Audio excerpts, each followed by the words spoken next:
Thank you all for coming. This is our first Rare Disease Week training webinar of the year. So we're just going to cover a few things on how to have a successful Rare Disease Week and what the week will entail. So before we get started, we do have closed captioning and language translations available for you. You just need to click the live transcript button at the bottom of your window to begin the transcription. And we also have Spanish translation services available. You can click the link posted in the chat for that. So for today's agenda, I'm just going to give you a little bit of an introduction. We're going to do an overview of Rare Disease Week and the logistics of the week. We're going to go over the legislative ask, tips for success, some social media tips, and a fun social media contest. And then we're going to talk a little bit about the other webinars and office hours that we're having. So I am Caitlin. I'm the program manager for RDLA. We are also joined today by Shannon Von Felden, the Senior Director of Advocacy, Dylan Simon, the Associate Director of Public Policy, Lincoln Clapper, he is the Director of Sales and Marketing at Advocacy Associates, and we're hoping Sarah Tompkins is able to join us. She is our Advocacy Chair for Rare Disease Week and a member of the RDLA Advisory Committee. Sarah hasn't had a chance to get on yet, but this is a little bit about her. Sarah is a fantastic advocate, and she's a great resource if you do have any questions about, as you're going into your meeting, you want a few extra tips. Sarah's a great resource. So a little bit about RDLA. RDLA serves as a clearinghouse and advocacy center for the rare disease community. We provide resources and tools for individual advocates as well as patient organizations. All events that we host and all of our resources are free and available to the rare disease community. And we are a program of the Every Life Foundation. We have lots of different programs that you can be involved in. We have our monthly webinars with RDLA, our young adult representatives, also as a part of RDLA. We have our Rare Voice Awards at the end of every year, the Rare Disease Congressional Caucus, which we're going to get into a little bit on this call. Of course, Rare Disease Week, Rare Across America, and Rare Giving. So there's lots of opportunities for you to get involved here. So a little bit about the Rare Disease Week platform. All events during Rare Disease Week are going to take place on the Rare Disease Week platform, except for the virtual Hill meetings. Those are going to be on a separate platform, and Lincoln is here to share a little bit about that platform with you. The platform that hosts all of the meetings is going to be, or that hosts all the events is going to be open no later than February 18th, and the same is true for the meetings platform.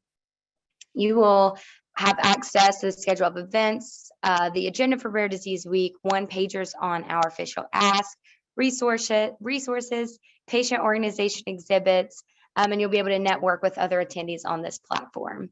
And as always, closed captioning and language translations will be available. We also have a fun photo booth that's going to be on the platform, and that is thanks to the sponsor Ipsen. So next, the Scavenger Hunt is something that we did last year for the first time. It was lots of fun, so we're doing it again this year. And this is how you get involved. So first, you're going to start by attending events and sessions during Rare Disease Week. These are known as the challenges. While you are in these sessions and events, be sure to listen or look for codes in the slides or announcements.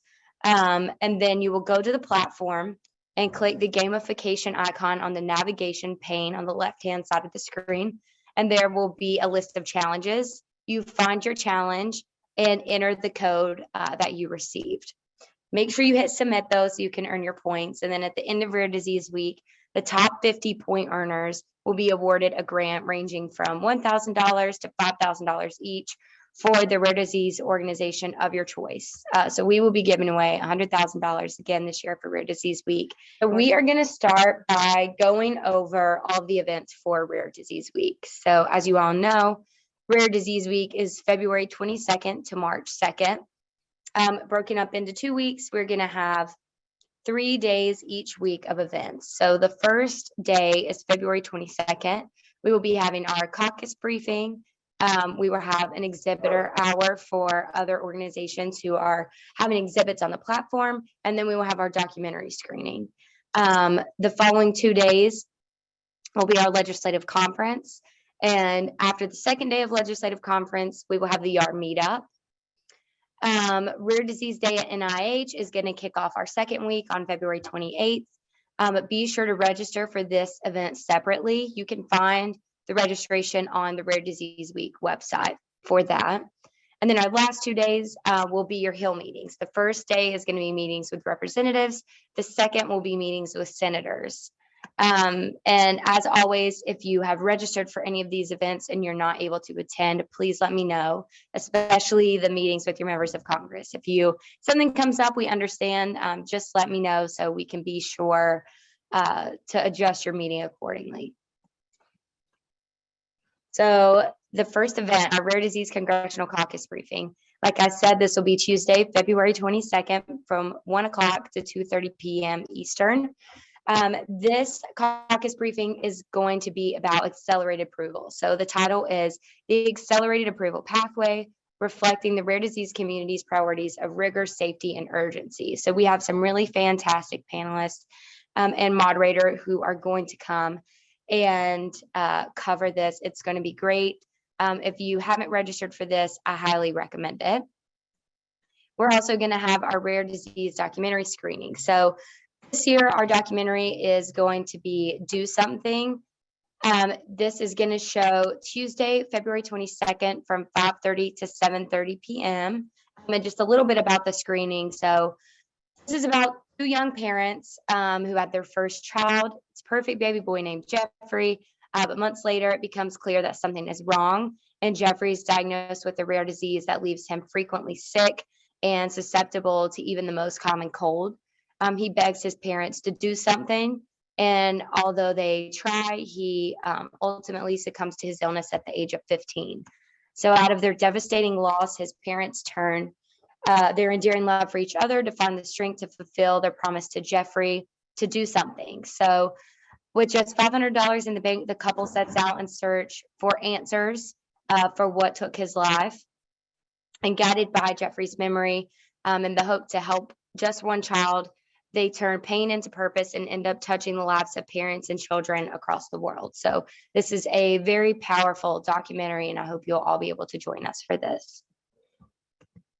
Next, we are going to have our Rare Artist Gallery. Our Rare Artist Gallery is going to open Wednesday, February 23rd. One really cool thing is that our team has set this up to be a virtual gallery. It is really cool. You can see a photo here. It looks like you're walking through an art gallery. And this online platform is going to showcase the artistic talents of the rare disease community and the awardees of the Rare Artist Contest of last year. Then we will have our legislative conference. This is, again, both Wednesday and Thursday from 1 to 5 o'clock. The legislative conference will educate advocates on policy and legislation that impacts the rare disease community. We will also have opportunities for you to network based on topics as well as where you live. There will be updates on the ask that you are all going to learn a little bit about later in this webinar. There's going to be deep dive policy sessions, and then there will be a breakout session for our young adults. If you have registered to participate in the Hill meetings, we highly recommend participating in the legislative conference. This is a really great opportunity to learn even more about the ask before you do go into your meetings with your members of Congress. And like I mentioned, we have some opportunities for our young adults. We'll have the young adult breakout session during legislative conference on Thursday. And then also on Thursday, once legislative conference wraps up, we are going to do a YAR meetup. So this is a really great opportunity for young adult advocates ages 16 to 30 to come meet other young adults, to network, get to know each other. You do not have to be a member of YAR to attend the YAR meetup, but you do have to be between the ages of 16 and 30. Again, this is a separate registration from Rare Disease Week registration, and you can find this on the Rare Disease Week website. And then our Hill days. So our Hill days are going to be the last 2 days of Rare Disease Week. Tuesday, March 1st and Wednesday, March 2nd. If you have not registered for the Legislative Conference in the Hill Days yet, you must do so before February 11th to have meetings scheduled with your members of Congress. And like I said before, if you have registered to do the Hill meetings and you know now that you're not going to be able to make these dates, please email me and let me know. If you are the only person in the meeting, we can try to reschedule it for you. But if it is a meeting with other advocates, then we will just remove you from the meeting. So again, please email me and let me know if you're not able to attend. Our legislative ask. So when you go into your Hill meeting, having a specific ask is critical for a successful meeting. So advocates participating in Hill Day can determine their ask for each meeting, but we have selected 5 asks for you that we, receive feedback from the community on, and we really collaborated to make sure that these asks reflected what the rare disease community felt was critical at this time. So this year's ask include the STAT Act, Speeding Therapy Access Today Act, the Newborn Screening Saves Lives Reauthorization Act, Benefit Act, Access to Genetic Counselor Services Act, and then of course the Rare Disease Caucus. And Dylan is going to break all of these down for you here in just a minute. But remember that the goal is to get your member of Congress to take action on your priority. So when you're meeting with them, be clear. Make sure that your request is clearly articulated and actionable by your legislator. Be specific. So for example, ask them, please co-sponsor Senate bill, and then give them the bill number so they know exactly what you're referring to.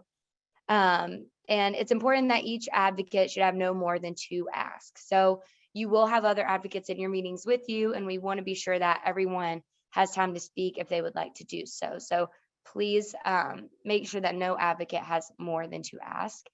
And lastly, just choose what legislation is most important to you and connect it to your story. It's important that you are telling a bit of your story to your legislators so they understand why this ask is important to you and they understand the impact that it would make. So I am going to pass this over to Dylan, and he is going to give you a little bit more information about the Rare Disease Week ask.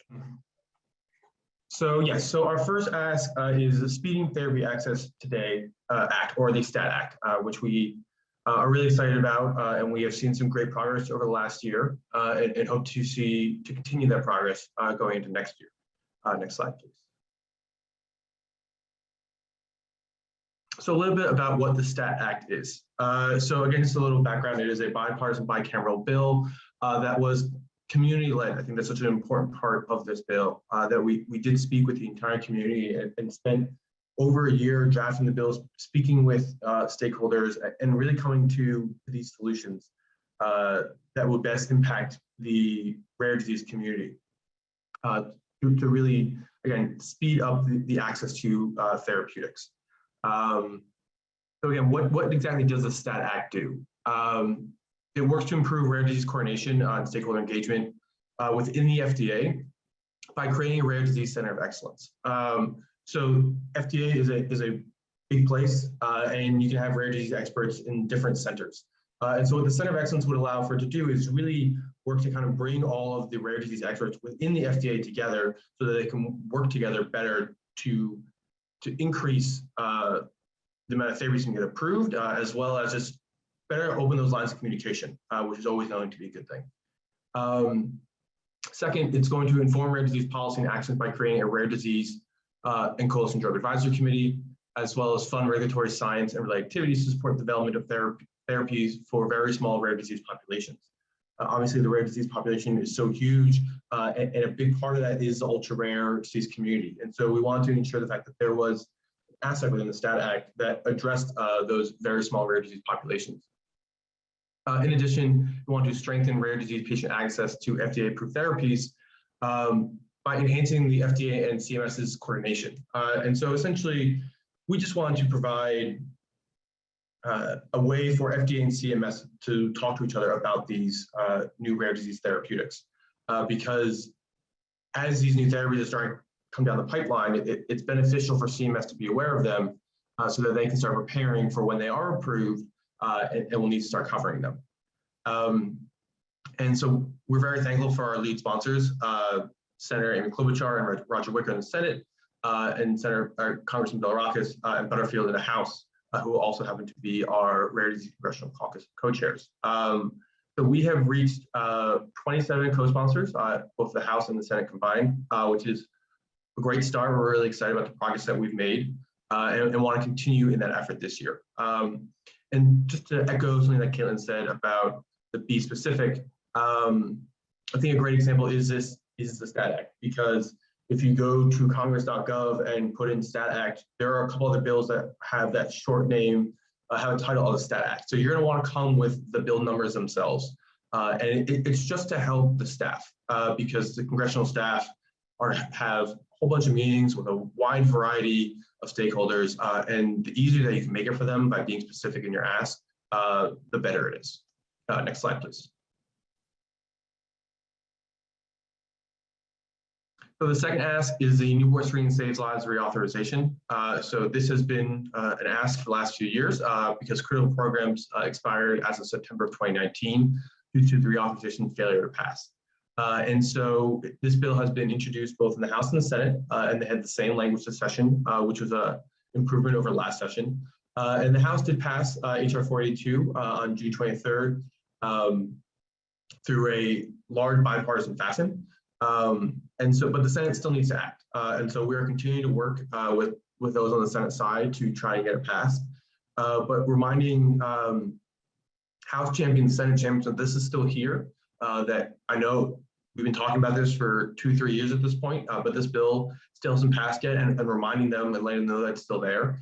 And highlight the critical public health programs that this impacts, the ability to provide states assistance to states to improve the newborn screening programs, to support the state labs, as well as to support parents with educational materials. And so again, when talking about them, it's important to highlight that this is still an issue, and we're still working to get this passed. Next slide, please. The third ask would be the Benefit Act. And so the Benefit Act would amend the FDCA to include the patient experience related data to consider within the benefit risk framework. So essentially, this is ensuring the fact that the patient voice is going to be heard when going through that FDA approval process. The FDA has their forms, and it's important that they have them. And by ensuring the fact that we include this section, it will ensure the fact that patient voices are being heard and allow for patient stakeholders to contribute to the work of the FDA when they're refining their data. And so the Benefit Act, we're really excited about it and have seen some great progress this year, but want to continue to see progress here because it's so important to hear the patient voice during the FDA approval process. Next slide, please.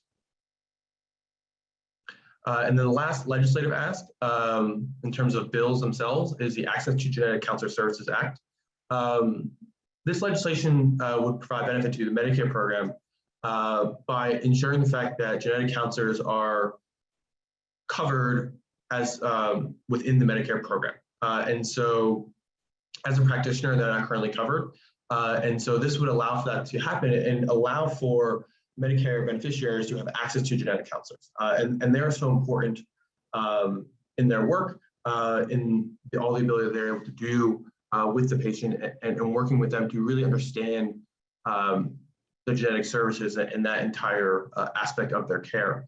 And so in addition, it's also always nice to note that genetic counselors will be paid at 85% of the efficient fee schedule, which means that it will save money over the long run.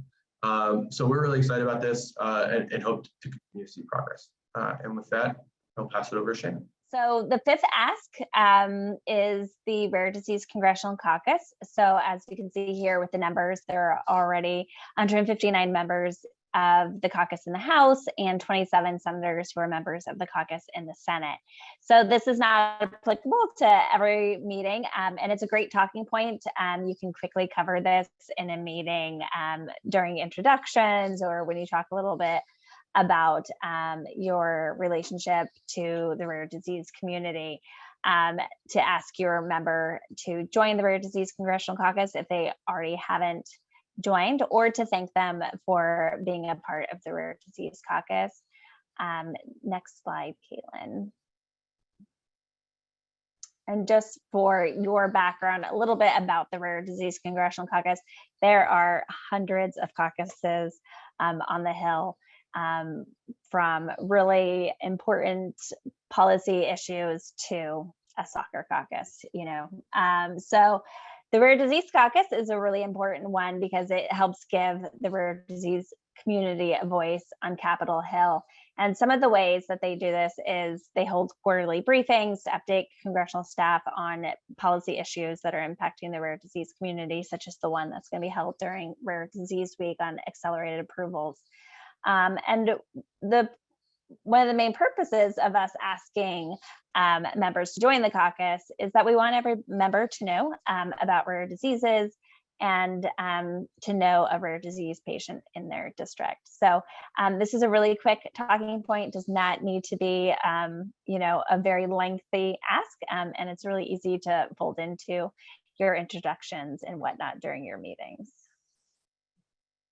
And so we're gonna jump to Lincoln in just a moment with Advocacy Associates, and we hired Advocacy Associates again to schedule all of our Hill meetings for advocates who are participating in the Hill Day. So they are the ones emailing and calling those offices, scheduling the meetings for you. We request those meetings between 9 a.m. and 5 p.m. on the 2 days that we are holding the meetings on March 1st and March 2nd. And so you will be meeting with your Senate and House offices, or you may get added on to other meetings, especially if you indicated on your registration form that you would be open to having more meetings with representatives in your state or region. Your schedule will be emailed to you up to 2 weeks ahead of your Hill meetings. So later in February. So please keep an eye out for this email that will come from Advocacy Associates, and click on that link in the email that is sent to you that will take you to your schedule. Again, Caitlin already mentioned this, but if you did register to attend the Hill Day and later cannot attend because things happen, life happens, that is fine. Just make sure to notify us so that we can make other arrangements with your meeting, because our worst nightmare is for there to be no shows at those meetings. That really reflects poorly on us in the rare disease community.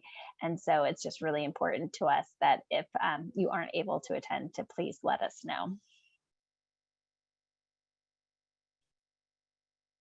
And I'm going to hand it over to Lincoln Clapper with Advocacy Associates. He's going to share his own slides, so it might take a moment, but he is going to walk you through the whole process of how the meetings get scheduled and what to expect from Advocacy Associates when they send that schedule to you that directs you to their platform. Yeah, thanks, Shannon.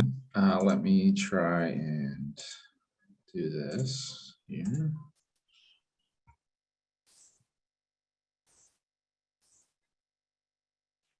Can you all see my screen? Good. Okay. Well, as Shannon mentioned, we're really excited to partner with you all again this year on your event, and I'm going to walk through just some instructions on what to expect when you get that email from us with a link to your congressional schedule in it. If you have any questions along the way, please put them in the Q&A function on the bottom of the Zoom right now, and I'll answer those after my portion's over. Also, we'll be sending out in collaboration with the RDLA team, additional resources such as a copy of the slide deck. We also have this portion partitioned off on YouTube as well. So don't feel like you need to memorize this, especially for something you're going to get, 2 to 3 weeks from now. But again, just a good overview for what to expect heading into your congressional meetings in about a month or so. So as Shannon mentioned, you're going to be getting an email from us sometime either the week before or sometime that week of the 18th, no later than that, from Advocacy Day at advocacyassociates.com. And that'll be coming from what you can see highlighted here in green. That'll be coming right from us. If you feel like you haven't gotten it by that to be determined date, whenever that is, please check your spam or junk folder number 1. It probably is sitting there. If you do find it there, just unmark it as spam. because this will be our main way of communicating with you in terms of time changes, scheduling updates, cancellations, additions. All of that's going to come through over email. So we want to make sure you're getting those emails from us. Now, the link that you're going to want to click on, you can see that highlighted here in red. So within your specific email, just click on that link and it'll take you to the login page. And that's where you're going to need these temporary credentials. You'll see that in the middle of your email. It'll be your email address and a temporary password that's been provided for you. And so what you want to do with those credentials after you click on that link is you'll be taken to the login page. And this is where you'll enter those temporary credentials. So once you enter your email, your temporary password, you click the sign in button, and then you'll be prompted to create your own password.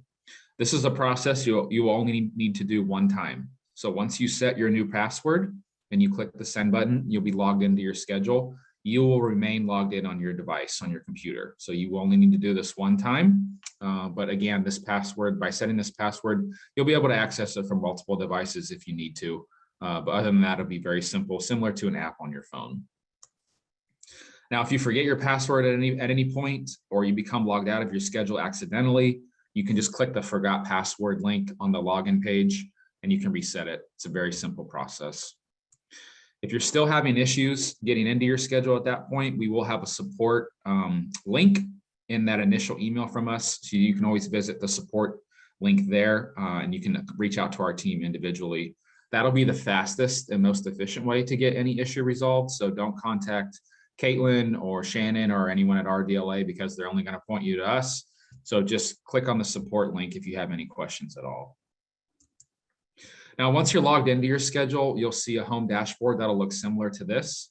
All of your meetings will be displayed with a time. That's how you'll know they are confirmed meetings. Anything that's still pending that we're still working on will show up as TBD, but this will give you a good snapshot of all the meetings you can expect to have the day of your event, especially if you're getting your schedule, roughly 2 weeks out. You may see about half your schedule still as TBD, which is very normal. Once those meetings do become confirmed, you will get a notification email about that from our system. So you'll be very much in the loop every step of the way leading up to the day of the event about what meetings are confirmed and which are still pending. This is a new update that we did not have last year, but we're excited to get it out this year. So all times on your schedule are going to be displayed in the time zone you're located in when viewing it. So you will not need to do any time conversions anymore. So this will convert based off of your location. So it'll make it very easy to plan your day. And for those of you who aren't good at math, we won't have to do math anymore, and because time zones suck. Now, in order to get the information for each meeting, just click on any part of that module there. It'll take you into that specific meeting dashboard, which will look something like this. You'll see the time and date again at the top, followed by who you're actually going to be speaking with in that office, whether it's the staffer, the member of Congress, or both. If there's been a meeting lead assigned to your meeting by the RDLA team, you'll see that person or persons name listed here. If not, then this area is going to be blank. Now, in order to access the video component for each meeting, you're going to click on that green Join Online Meeting button. Expect to engage with the Zoom platform, I would say 99 out of 100 times. There are a few offices that may use Teams or WebEx, et cetera, their own personal software. Nevertheless, the same process applies. Just click on the button. It'll open up whatever is necessary for you to join virtually. There are a few offices that will be audio only, just based on their own policies for whatever reason. If that is the case, you will see a disclaimer on this button letting you know that it's audio only. You also will have the option to dial in. So everybody will have a dial-in capability. If you're not able to access via video, just follow the instructions in this area to join the meeting via dial-in when the time is right. All of your talking points that were discussed earlier, you'll see all of those located in this area here, along with all the documents to go along with those talking points. So once we get all those materials, we'll put them into your portal. You can click on each document. It'll open up in a separate tab on your browser, which will make it really easy to read up on beforehand. You can share your screen, obviously, and walk the staffer through the material if you need be. But you can have your schedule, your documents, and your Zoom platform all open at the same time. which will make it really easy to navigate back and forth between the three. The attendees section will show all the attendees who are going to be in that meeting. If there's a yellow star next to somebody's name, that just means they're the meeting lead for that meeting. There may be some relevant contact information there as well for you to reach out to each other. If not, you're able to contact each other through our peer-to-peer chat function. So you can send private direct messages between yourself and that other advocate in your meeting. If somebody does message you through this mechanism, you will get a notification about that from the system. The left-hand side is our report form area. The first one is the check-in feature, basically an attendance report that we'll be sending to the government affairs team after the event. So please click that button either before or after your meeting, letting us know that you've checked in. The send thank you note will pull up a pre-written thank you email script for you to send to the office post-meeting. It'll automatically pull the staffer's email for who you met with as well. So a lot of that work will already be done for you. You can, of course, personalize it and customize it however you see fit. But again, a lot of that work and content will already be done. You can open it in one of two ways. Click that blue open email button at the top, which will pull up whatever your native platform is on your computer. So for me, I have Microsoft Outlook. If I were to click that button, it would pull up an Outlook email. If you're using Gmail or Yahoo or something like that, you can copy all this information with those 3 copy clipboard buttons beneath that, and then paste it into the email client of your choice. The meeting report form will be specific questions that the RDLA team would like you to answer. So please go through and answer those one by one after each meeting. When you get to the bottom, you'll see a submit button, and you'll do that for each meeting on your schedule. The meeting notes is basically a blank notepad rather than having to use pen or paper. This is just an additional resource for you to sort of keep everything in one place throughout the course of the event. This is an option to select if the member of Congress was present or not present, which is a really critical data point to gather. For those of you that have done this event before, you may be scheduled with the member of Congress, but they get pulled away to votes or they're stuck at a committee hearing and they can't make it. So this is very helpful information and intelligence basically from you all about which members actually showed up to these meetings. So please mark one of those options as well once the meeting concludes. Then lastly, for you social media fans, you'll be able to access your Twitter, Facebook, or LinkedIn. You'll be asked to sign in one time, and then you'll remain logged in. And you can drop a post on any of those platforms if you prefer. Once the meeting concludes, just click on the meetings tab in that upper left corner. It'll take you back to the homepage, and you can navigate your way to that next meeting on your schedule.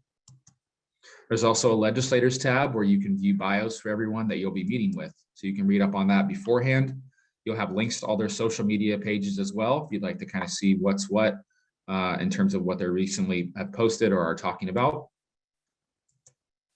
The bills tab will highlight any relevant bills you're tracking for this event. If that member of Congress has voted on that bill, it'll show their vote history on the bottom as well.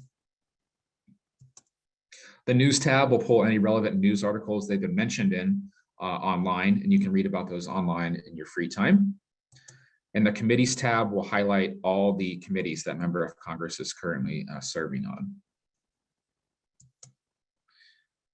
The additional 2 options on the top will be the messages tab. That's where you can view those direct peer-to-peer messages between yourself and other advocates. And the directory will be a master directory of everyone in the event. So you can contact anyone who's participating in this event across our platform.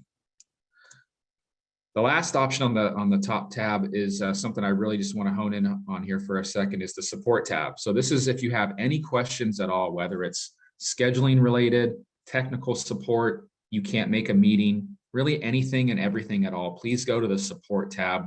You'll be asked to fill out a short form submission. And there's also a phone number that will be listed on the bottom of that to call if it's really time sensitive. So please, for any and all support, go to the support tab on the middle of that top tab there. The more section is basically a drop-down menu of all the content I've already reviewed, just a way to access it from the home page, and you can see how that operates when you get into your schedule in a few weeks. My last slide here, just some relevant reminders. Again, check your spam or junk folder if you feel like you haven't gotten that email from us when the announcement is made on when to expect it. Our domain is at advocacyassociates.com. You may need that in your settings to unmark us as spam, depending on your email settings.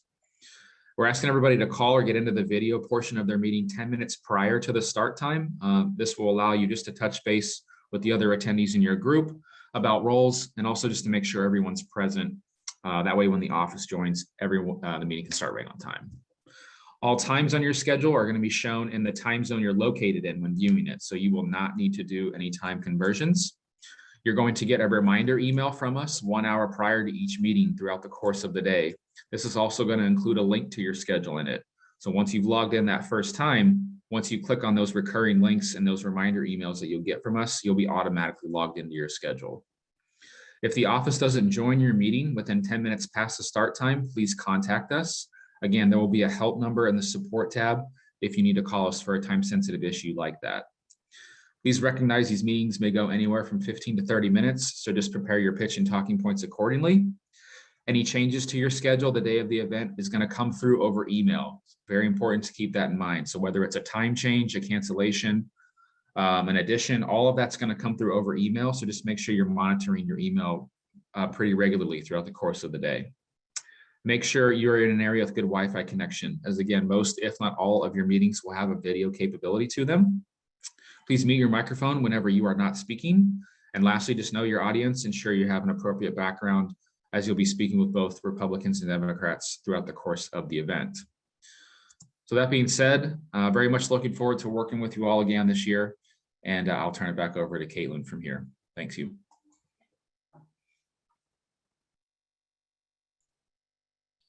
Great, thank you so much, Lincoln. All right, so now that Lincoln has told you all about how they are scheduling your meetings and how you can find out when your meetings are taking place, we're just going to talk a little bit about your meetings themselves. So, during Rare Disease Week, when we're meeting with our legislators, we're really building relationships. And so we're going to make asks because we want to make the biggest impact during our time. But really the main goal is to make friends before we really need them, and to continue to gain those allies in both parties who will champion rare disease causes. I'm sure many of you have seen this because I like to show this graphic on why these relationships matter. And it's from a survey that was done for congressional staff in 2015 that showed how different points of contact, how much of an impact they had on the decisions that that office was making on the Hill. And so you can see that in-person visits from constituents was the #1 most impactful act that advocates can make over sending letters and emails and phone calls. So these meetings that we're having virtually are important and definitely do make an impact on your legislators and the decisions that they make. So Lincoln talked a little bit about what the meetings generally look like on the Hill virtually, that most of them will take place over Zoom, some a handful by just conference call.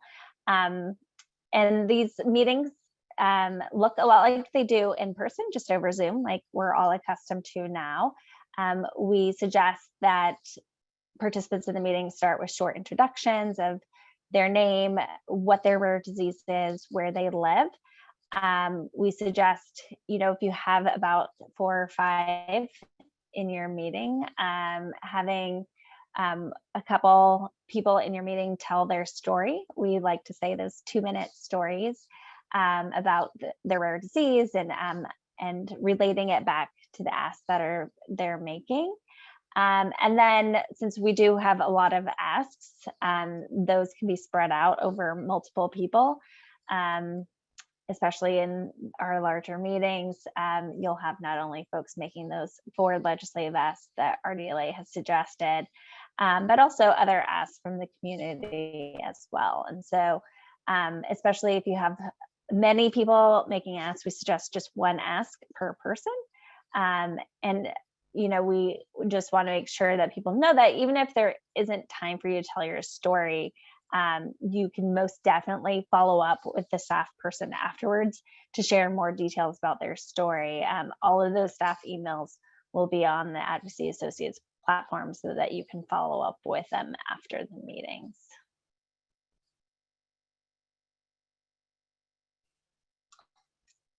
So the meeting structure for these meetings will differ.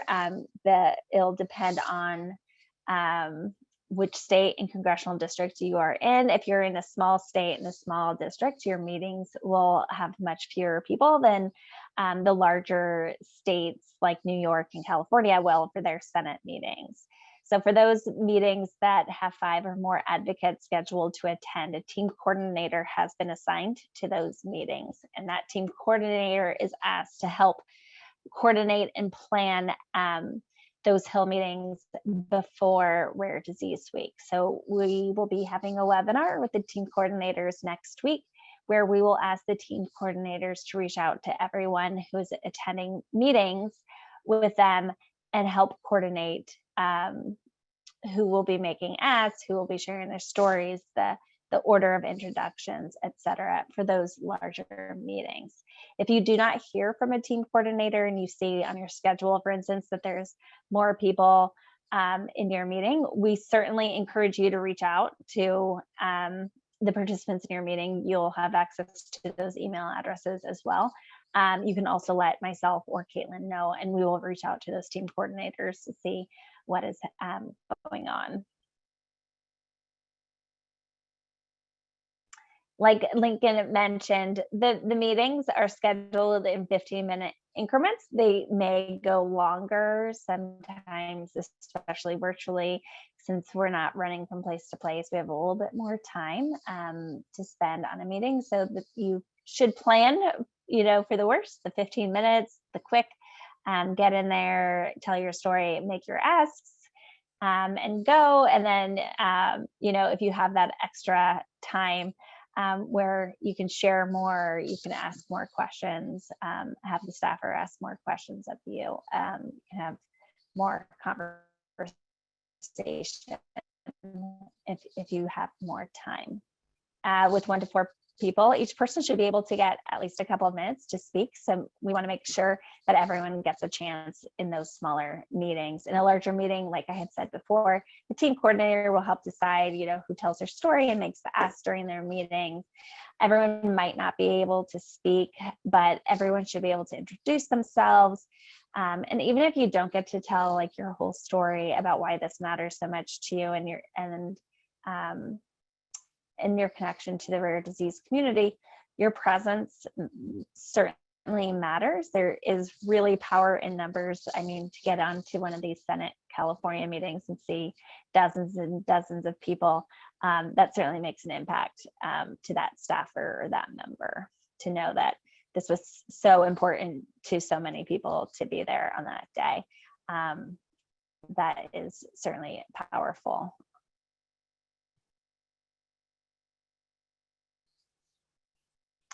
So before you meet with your members of Congress before Rare Disease Week, I encourage everyone to learn about the members that they are meeting with.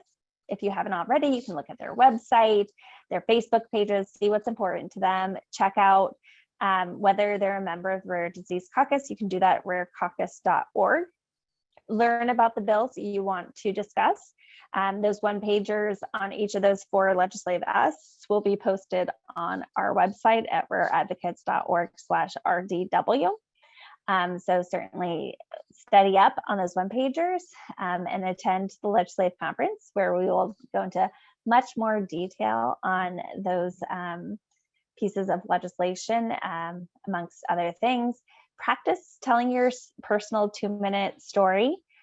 Look in a mirror, record yourself, and practice making your ask. So that's really key, is connecting that personal story to your ask, making that connection. So picking out those talking points that's related to the ask that are most relevant, kind of fit in with your story. We will be hosting a webinar next week called Share Your Story with Policymakers, which will go through that process of telling your story and making your ask, and giving, we will have coaches helping the advocates practice. So I highly encourage anyone who is new to Rare Disease Week to attend that webinar next week. And as I mentioned, we have lots of different resources to help you prepare for your meeting. So on the Rare Disease website, shortly you will be able to find a plethora of tools and resources. You'll find each of the one-pagers for the legislative ask that Dylan discussed earlier. You'll be able to find recordings of this webinar, so you can watch it again. And we also will be posting 1-minute videos on each of the suggested legislative asks, so you can see quick videos on each of those, and that certainly will help with practicing your own asks for Rare Disease Week. You will also find by the end of this week all 50 state congressional scorecards for the 117th Congress. We have been working furiously to get those ready. Those scorecards are great tools to use in your meetings. They certainly do not reflect the entirety of the work that a member could be doing on rare disease legislation or policy in this Congress, but just a snapshot of bills that they could have supported during this Congress. And that's a great way to also start the conversation too, thanking them for the bills that they had already co-sponsored and supported in the past, pointing out other bills that they could be supporting in addition. Sometimes members are a little bit competitive, and when they see a colleague of theirs from their state who has co-sponsored a bunch of bills and they haven't, sometimes they get a little competitive and want to make sure that they are doing everything that they can too. And so, as I mentioned, we'll have one-pagers for those suggested legislative asks for Rare Disease Week. If you're planning to make a different ask during Rare Disease Week, we ask that it be a federal issue, because we're meeting with our federal legislators, and that you are prepared with a one-pager on that legislative priority. So we actually have a one-pager on how to make a one-pager, which just seems very DC to me. And you can find that on our website, rareadvocates.org, under the tools section. It's one of our tip sheets, making a one-pager for meetings with legislators. But really simply, you want to present the information in very brief, clear, concise bullet points. You want to present what the problem is, what the solution is, and how the member can help. For many of you who are making other asks besides the suggested legislative ask, you're probably making an ask that your rare disease patient organization is working on. For instance, like the Medical Nutrition Equity Act, I know is a popular one. And so I know many organizations like the National PKU Alliance already has a one-pager on the Medical Nutrition Equity Act. So you can certainly use that one-pager that an organization has already created on the ask, if you can find it on their website or ask their organization. If you do need help or assistance creating a one-pager for your ask, or have questions about how to do that, please do not hesitate to reach out to Caitlin or I. So what to share during your meeting? Our meetings are virtual. And so, but we still want to make sure to get across all the information that we would in an in-person meeting. One thing about virtual meetings that's really nice is that if your kids are home with you or a family member is home and wants to participate in the meeting, they can sit right next to you during the meeting as well. Or if you're not the patient, for instance, if you're the parent or another family member of a patient, you can show a picture during the meeting. If you have fact sheets on your organization or brochure, those are things along with your contact information and the one-pagers that you can send as follow-up after your meetings to that staff person. It's great to have it during the meeting though, so that you can refer to all that information during your meeting and you have it at your fingertips.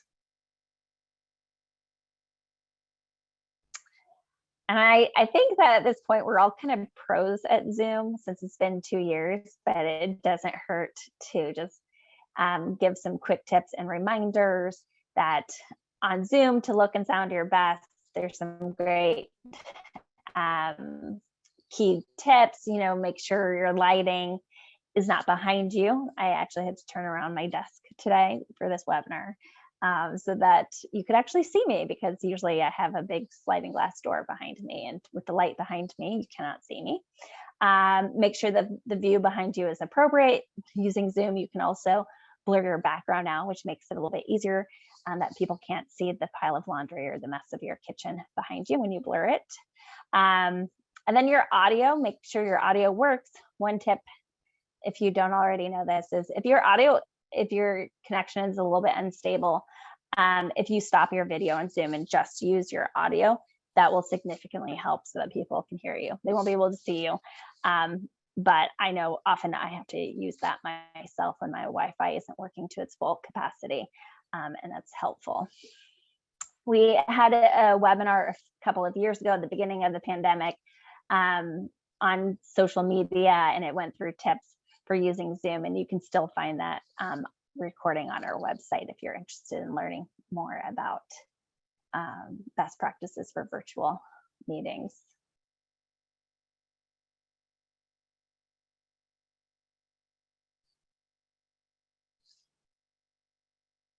So during your meetings, to make it as successful as possible, please arrive just a few minutes early. You know, things can feel very hectic, and when you're rushed to get on, it can make things a little rough. So arrive, you know, make sure to click your button to get on the platform a few minutes early, click the join meeting link a couple of minutes early so that you're ready to go when the staff or the member arrives. Smiling and being respectful of the member and the staff is really important. We're building relationships. And we always say that rare diseases are nonpartisan. We don't need to be political. There's no reason for Democrats and Republicans not to support the issues that we are going to talk to them about in the meetings. So things don't need to be partisan. They don't need to be political. We want to just have nice meetings with our members and gain those champions in both parties. So thank them if they joined the caucus already or supported other rare disease legislation in the past. You can look at the scorecards.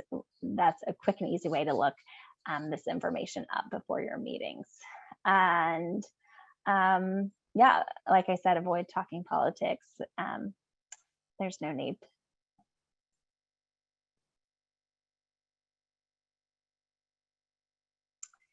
And you might, during your meetings, get asked some tough questions. If you don't know the answer, that is okay to say, I don't know.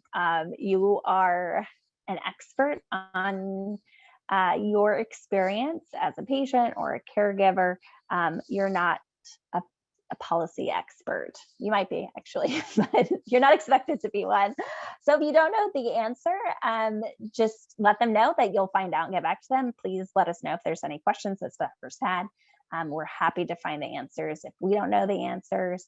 And if your member is not supportive of an ask you have, we ask you to be respectful and courteous.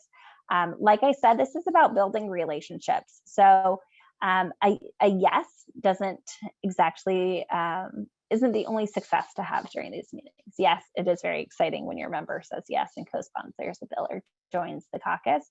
But we want to build these relationships over time. And so sometimes, you know, that doesn't happen right away. But down the line, there might be an issue that's really important to you or to the rare disease community that member can help us with. So we definitely don't want to close any doors, and we want to just continue building those relationships. So definitely let them know that you hope that in the future you can continue to work together. And after the meetings, we ask you to please follow up, thank that staffer and member. You can write a quick email. The Advocacy Associates platform has the email addresses of the staffers, which makes it really easy to do and follow up on that ask. Always reiterate the ask in your follow-up email or note. You can post on social media and tag the member. And then also use the hashtag RareDC2022. Members love to be acknowledged and thanked on social media. So that's a nice thing to do. When you do follow up by email with the staffer that attended, include your contact information, include the one-pager, and remind them what your ask was. And if you need any help answering a question, please don't hesitate to reach out to us. And then, of course, we want to know how your meetings went. So on the Advocacy Associates platform, there will be a feedback form for each of your meetings. You can fill that out quickly, let us know what was discussed, what was asked during those meetings. If you do take any screenshots during your meetings, please make sure to ask the staffers and the member if you can take a picture with them. 9 times out of 10, they'll say yes, especially members. Staffers can be a little bit more shy about having their picture taken, but they usually say yes and are game for it. But just make sure to ask them. You can share those pictures with us. You can send them to Caitlin at klaws@everylifefoundation.org. You can post them on social media with the hashtag RareDC2022, and you can tag us at Rare Advocates. Like I had said, members like to be thanked on social media. So tag the member in a tweet with a photo and post a thank you at Rare Advocates. We also have a sign that you can use in your meetings. We've kind of created these since going virtual 2 years ago. And you can find that sign on our website as well, rareadvocates.org/RDW. You can take a picture of yourself, your family members during Rare Disease Week with the sign, or be creative and post those using our hashtag RareDC2022. And we are having a social media contest again this year. So post your pictures, include how Rare Disease Week changed your life, or if new to Rare Disease Week, why you're attending. Make sure to include the hashtag. Ask your family and friends to like your post, and one lucky winner will receive a $100 gift card of their choice. If you are interested in more resources for social media, we actually just created a Rare Disease Week social media toolkit, our amazing communications team, and you can find that actually on our website, rareadvocates.org/RDW. There's a big button on the front page underneath the registration button that says download toolkit. Click on that and it'll take you to all these graphics and text that you can use leading up to Rare Disease Week and during Rare Disease Week to highlight yourself as a patient or advocate, as well as an organization. If you represent and work with a patient organization, you're able to include your own pictures and your own organization's logo, for instance. So very cool stuff, and you should check it out. So important dates to remember as we're winding down towards Rare Disease Week. Registration closes next Friday. So if you haven't registered yet, or your friends and family haven't registered yet, please encourage them to do so before registration closes next Friday.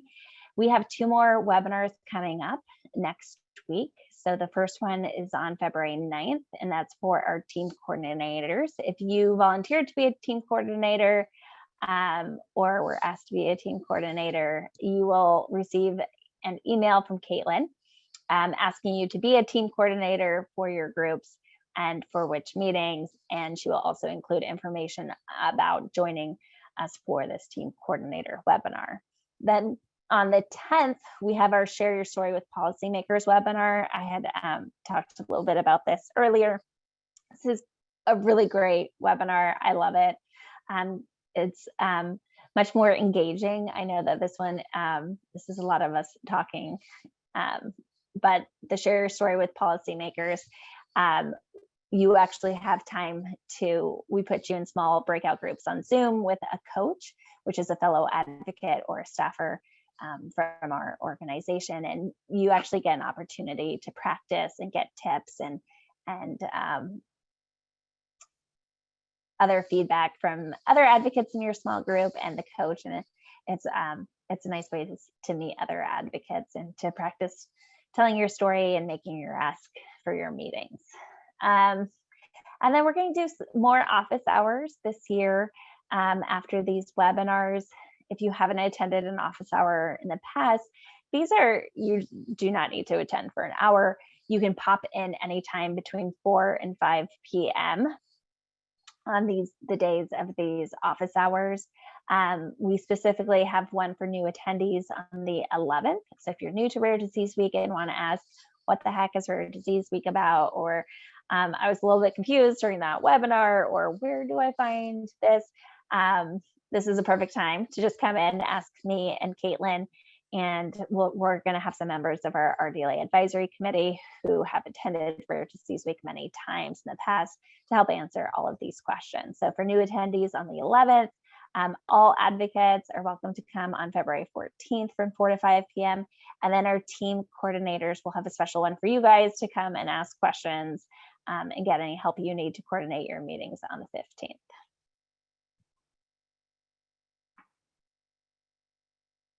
And again, important reminders, we probably can't say it enough.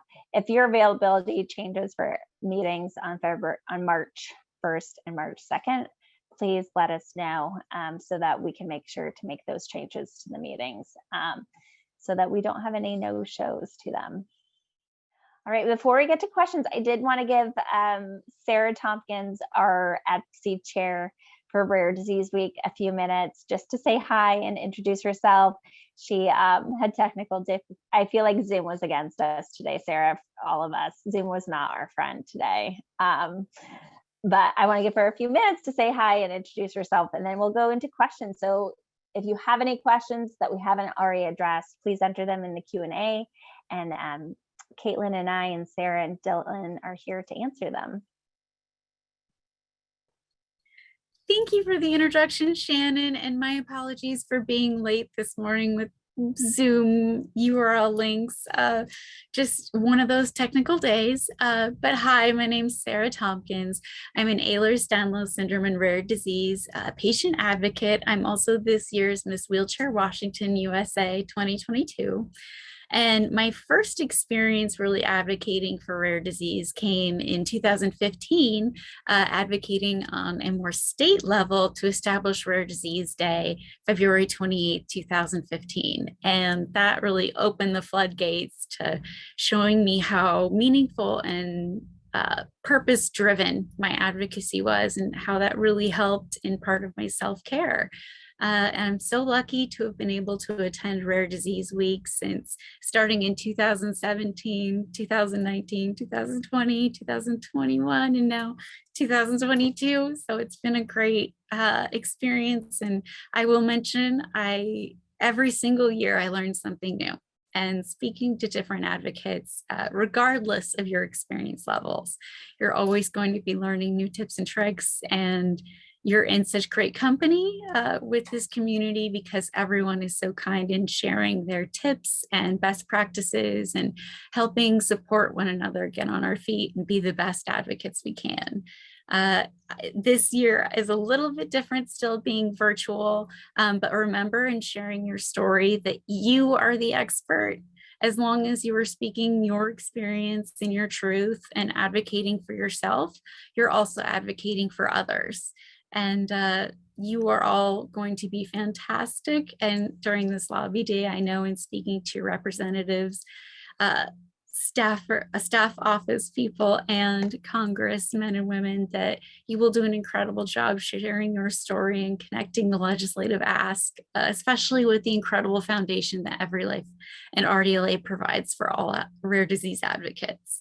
So I'm so excited to advocate with all of you, and I can't wait to really have such a meaningful week that will change your life, all from the comforts of home, making a difference on a federal and state level. So thank you all so much.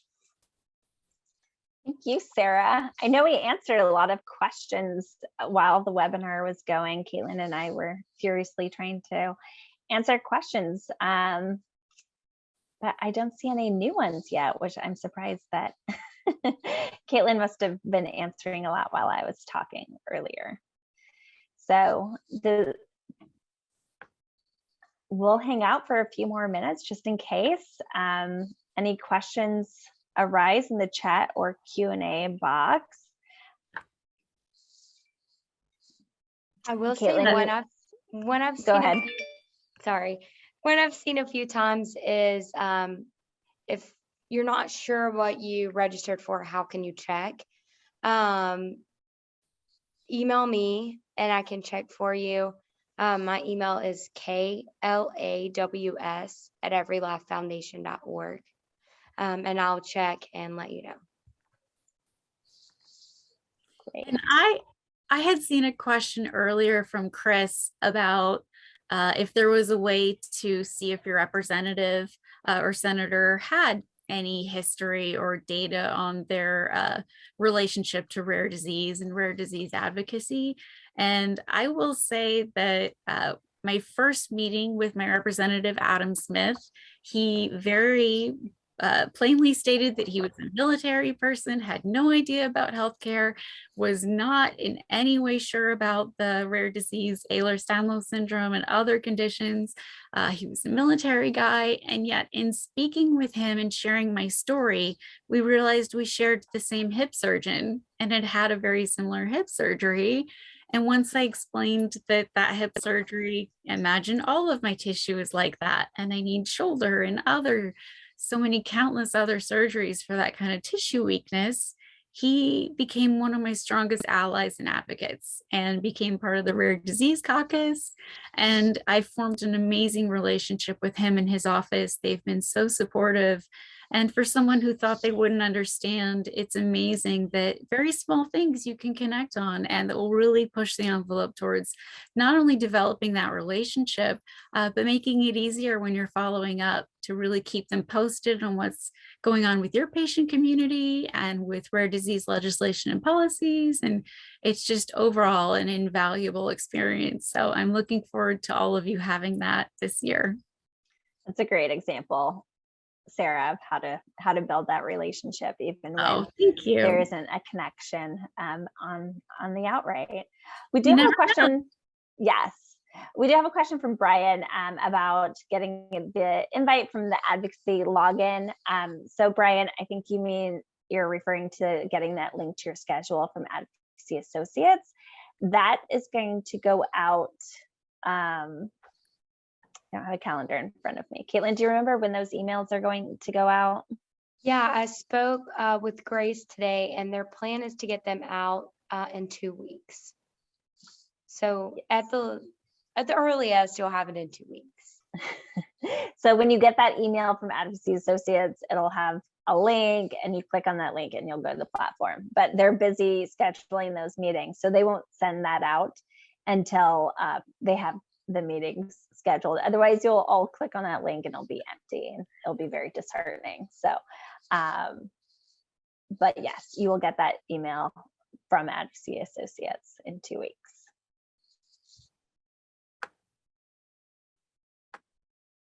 All right.